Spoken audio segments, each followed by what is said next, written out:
अस्सलाम वालेकुम दोस्तों। समाजियात के तनाजुर में स्पेशली अगर हम रिफ्लेक्सिविटी को समझना चाहें और ख़ुसूसी तौर पे रिसर्च के हवाले से कि रिसर्च में रिफ्लेक्सिविटी का क्या मतलब, दोस्तों बहुत सादा सा है। ये रिसर्चर की वो अवेयरनेस है, रिसर्चर का सिंपली बाखबर होना किस चीज़ से, उसकी रिसर्च एबिलिटी से, जिसमें वो अपने बिलीव्स, वो क्या, ये अंदर उसके पर्सनल बिलीव्स क्या हैं, उसकी एक्सपीरियंसेस क्या हैं और उस वैल्यूज़ क्या है, और उसके बिलीव्स, प्रैक्टिसेस, वैल्यूज़ से उसके जो परसेप्शंस हैं, प्री कॉन्सीव्ड नोशंस हैं, उनकी वजह से रिसर्च प्रोसेस पर और रिसर्च आउटकम्स पर क्या फ़र्क पड़ सकता है। रिसर्चर का इससे बाखबर होने को कहते हैं रिफ्लेक्सिविटी। और जिस तरह अपोजिट में अगर हम देखना चाहते हैं, एक और टर्म है सोशियोलॉजी के अंदर जिसे हम हॉथॉर्न इफ़ेक्ट कहते हैं। हॉथॉर्न इफ़ेक्ट दोस्तों, रिसर्चर की प्रेजेंस से जो फील्ड के अंदर, चाहे रिस्पोंडेंट या जिनके साथ काम किया जाता है, उनका अलर्ट होना, उनका बाखबर होना, और उनका रिसर्चर की प्रेजेंस से उनके जवाबात बदल जाना, उनके रिस्पॉन्सेज में बदलाव आना, वो सारी रिसर्च डायनेमिक चेंज होना, उसे हॉथॉर्न इफ़ेक्ट कहते हैं। उसी का एक अलग पहलू है अगर हम रिफ्लेक्सिविटी को समझे। ये वो तो रिसर्चर ने कदम रखा और रिसर्चर की प्रेजेंस से जो रिसर्च पे फ़र्क पड़ा, वो है हॉथॉर्न इफ़ेक्ट। लेकिन रिफ्लेक्सिविटी रिसर्चर के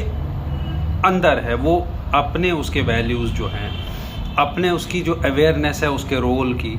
और उसके बिलीफ्स जो हैं, और उसके एक्सपीरियंसेस जो हैं, उसकी वजह से सारे रिसर्च प्रोसेस पर और रिसर्च आउटकम्स पर क्या फ़र्क पड़ता है, उस प्रोसेस को हम रिसर्च में रिफ्लेक्सिविटी कहते हैं। देखिए, अगर हम क्वालिटेटिव रिसर्च के हवाले से बात करें स्पेशली, तो एक एसेंशियल प्रैक्टिस है जहाँ पे हम ये मान चुके हैं क्लियरली कि ज़ीरो ऑब्जेक्टिविटी पॉसिबल नहीं है, क्योंकि कहीं ना कहीं रिसर्चर का बैकग्राउंड, रिसर्चर का इनसाइडर होना, रिसर्चर का आउटसाइडर होना, एमिक एटिक, और रिसर्चर का प्रायर एक्सपीरियंस होना, रिसर्चर का बाइस होना, रिसर्चर का जिसे कहते हैं at times white man's burden होना, प्री कॉन्सीव्ड नोशंस रिसर्चर लेके चलते हैं कि मैं ये स्टडी कर रहा हूँ, इसमें तो यही निकलेगा, वो पहले से ही वो चीज़ें जज कर लेते हैं। देयरफॉर स्पेशली क्वालिटेटिव रिसर्च में रिफ्लेक्सिविटी हमें समझाती है कि things can not be objective 100%। अगर हम दूसरे तनाजुर में देखें, आइए एक होलिस्टिक लेवल पे सोशियोलॉजी, इमरानियात, समाजियात का तज्जिया करते हैं। अगर आप मुझसे पूछेंगे तो मैं कहूँगा कि सारी सोशियोलॉजी अपने आप में रिफ्लेक्सिव है, क्योंकि सोशियोलॉजी में हम कॉमन सेंसिकल नहीं सोचते, बल्कि अपने आप में जो सोशियोलॉजिकल थॉट है, सोशियोलॉजिकल थिंकिंग प्रोसेस है, सोशियोलॉजिकल तज्जिया है, वो अपने आप में रिफ्लेक्सिव है। तो सारी सोशियोलॉजी रिफ्लेक्सिव है, ये कहना गलत ना होगा। अब अगर हम इसकी शुरुआत में आते हैं as a term, sociological reflexivity as a term या रिफ्लेक्सिविटी एज अ टर्म, तो शुरू होता है ये अमेरिकन सोशियोलॉजिस्ट टालकर्ट पार्सन्स से, जो पैटर्न वेरिएबल्स के लिए जाने जाते हैं, और जहाँ पे इसका मतलब है capacity of the social actors in modern societies to be conscious and able to give accounts of their actions. कि सोशल एक्टर्स जो हैं, ह्यूमंस जो हैं, वो कितने कॉन्शियस हैं, वो कितने अकाउंटेबल हैं उन कामों के लिए जो वो समाज में करते हैं, वो क्या खुद से सवाल पूछते हैं, वो उनकी रिफ्लेक्सिविटी वो है इन टालकर्ट पार्सन्स के नज़रिए से। अगर हम रिफ्लेक्सिविटी का इस्तेमाल देखें सोशियोलॉजिकल ट्रेडिशन में मज़ीद, तो एंथनी गिडन्स पे हमें जाना होगा दोस्तों, जो लेट मॉडर्निटी के कॉन्सेप्ट के लिए जाने जाते हैं। तो वो कहते हैं कि अपने आप में जो कॉन्सेप्ट है लेट मॉडर्निटी, इसने तो रिफ्लेक्सिविटी के आइडिया को, कॉन्सेप्ट को बढ़ावा दिया है, उसकी इम्पोर्टेंस, इफादियत को बढ़ावा दिया है, दोनों इंडिविजुअल लेवल पर भी और सोसाइटल लेवल पर भी। क्योंकि लोग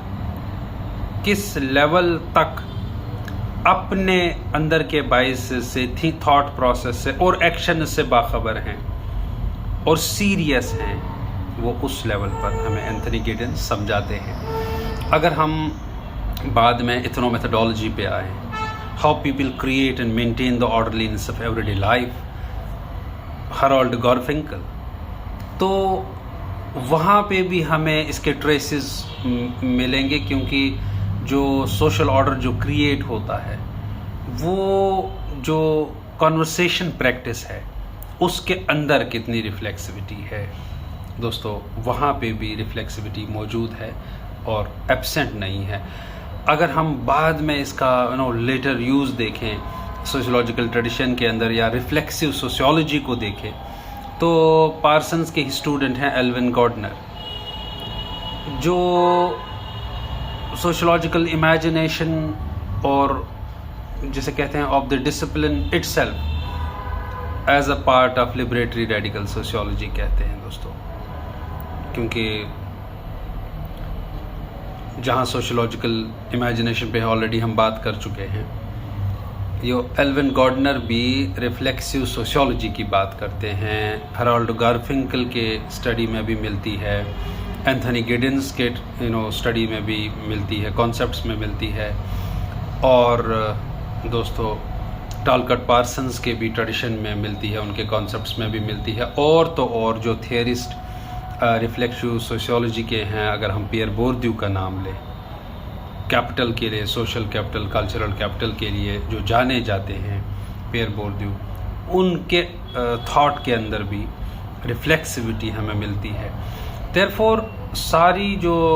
अगर सोशियोलॉजिकल इमेजिनेशन को हम रिफ्लेक्सिवली समझना चाहें, तो सारी सोशियोलॉजी अपने आप में रिफ्लेक्सिव सोशियोलॉजी कहलाएगी दोस्तों,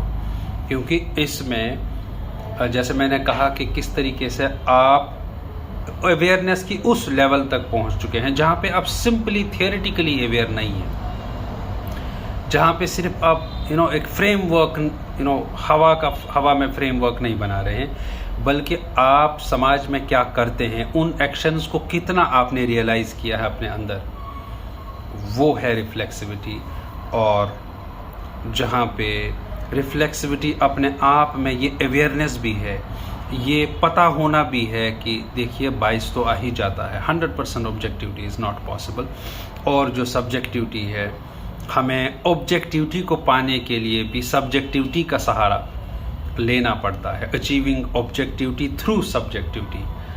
दोस्तों इस पर मज़ीद हम बात करेंगे रिफ्लेक्सिविटी। Thank you.